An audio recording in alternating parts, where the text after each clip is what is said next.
Que faire dans sa vingtaine lorsqu'on est passionné par plusieurs domaines, par plusieurs sujets?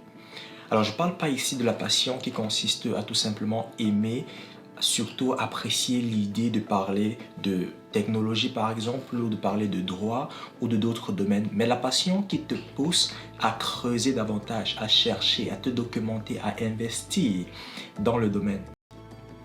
Malheureusement, heureusement, je fais partie de ces personnes-là qui a énormément, beaucoup de passion.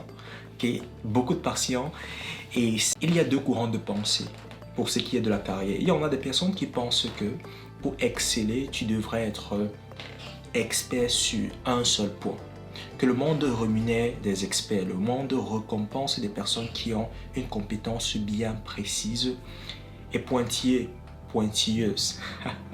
Et pointilleuse, voilà, sur un domaine bien spécifique.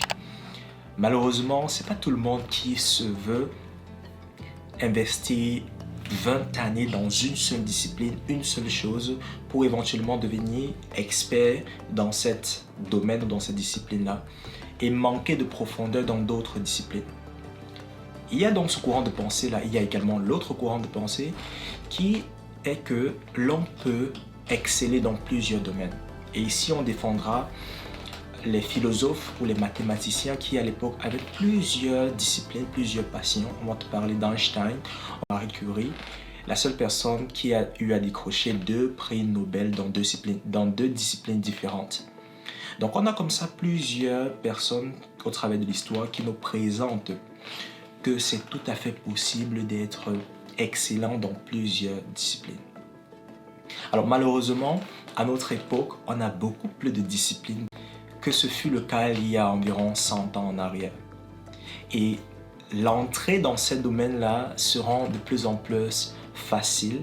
Qu'est-ce que j'entends par l'entrée? Ça veut dire ce que ça demanderait pour une personne à l'époque d'être médecin, d'être créateur de contenu, alors ça n'existait pas non plus, d'être photographe ou vidéographe.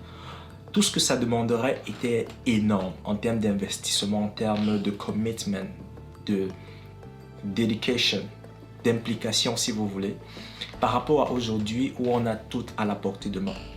Donc l'entrée dans certaines disciplines est de plus en plus facile pour pratiquement tout le monde. Et malheureusement, ça crée ce système de pensée qui est que finalement tout est facile. Je prendrai le cas d'un photographe. Aujourd'hui, tout le monde pense qu'avoir un iPhone ou au pire, un appareil photo, c'est suffisant pour être un excellent photographe.